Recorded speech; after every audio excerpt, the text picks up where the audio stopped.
Hindi po kayo nagtataka? Hindi kaya, sir, dito sa mga nakita po natin mga ebidensya rito, mukhang sablay-sablay, parang minadali ho ninyo. Mr. Witness, kailan mo ba talaga finale itong kaso laban kay VP? Yung una na affidavit po, Your Honor,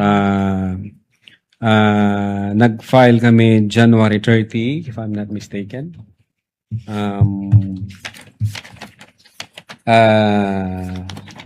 Taon po, anong taon? 2025, sir. 2025. And then nag-require po ang Department of Justice ng compliance dahil sabi nga nila nung una na certification insufficient for conduct of preliminary investigation and must be referred for a case build-up. Now, ang ginawa po namin, kinumply po namin yung kanilang mga requirements.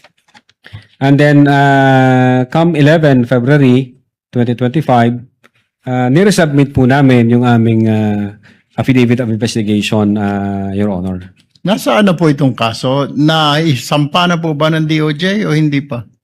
I think ongoing po ang preliminary investigation. 1 year, preliminary. 1 year, over 1 year. January to January is 1, February, March, April, May, June, July. Is that normal for the DOJ to conduct a preliminary about over a year, Mr. Witness? Di ko po masasagot, sir. Hindi ninyo Sorry po. masagot. Sa Could it DOJ. be, hindi po kayo nagtatanong sa kanila, Sir, ano ho problema? Bakit hindi po pa naisasampa sa korte yung aming isinampang kaso dito sa inyo? Hindi ho kayo nagtataka? Ang alam ko, sir, Your No, Honor, hindi kayo nagtanong po sa kanila kung bakit? May kulang pa po ba DOJ? Ano pong kakulangan? Pag ang referral po, Your Honor, is nasa DOJ na, hands off na ho kami doon. Sila ho ang magde-decide noon kung paano nila ipaprocess yung dokumento. Kaya nga, hindi po kayo nagtataka. Hindi kaya, sir, dito sa mga nakita po natin mga ebidensya rito, mukhang sablay-sablay, parang minadali ho ninyo. Ay kaya, nagkakaproblema ho tayo sa mga korte natin na i-dismiss sa mga kaso dahil kulang ang mga dokumento at parang minadali. But nevertheless, you don't have to answer me that. Let me direct my question now to the prosecutors. Mr. Prosecutor, Yes. ito po mga ebidensya na nakita ho natin, hindi pa ninyo ni-review na may mga nakita, hindi nyo nakita itong inconsistencies. Doon nga po sa sinasabi ng defense na pinirmahan, sinubscribe, pero mas maaga yung pagtanggap. Your Honor, as to whether we perused that, Your Honor, please, unfortunately, we were not party to the preparation of this No, but this was documents. submitted Yes, Your as Honor. evidence, right? Yes, Your Honor, please. Yes, Your Honor, please. That's why this Pero- witness is more than competent to answer that.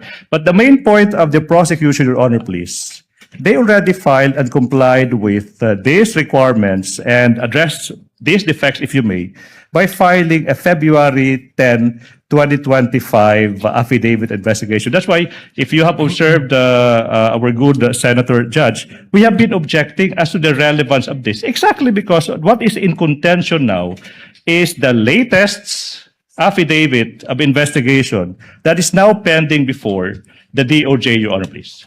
All right. And just a quick manifestation to the NBI.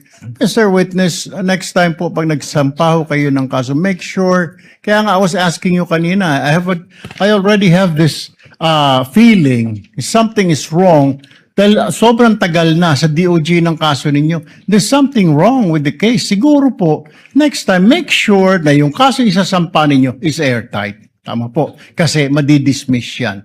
Yung mga kaso na medyo hindi po tight talaga ang kaso. Ano po? Yes, Your Honor. Sayang naman yung inyong pinaghirapan. Doon, ang dami natin nakita. Totoo po lang na nagmura ang vice-presidente, nagbanta ang vice-presidente. Sa ngayon naman po ako, nakita ko naman po yun. Pero pagdating po yan, usually pag sa technicalities tayo nagkakaproblema. Don't forget that. Yes, Your Honor. Quick manifestation. Thank you. Thank you, Mr. Presiding Officer. Noted.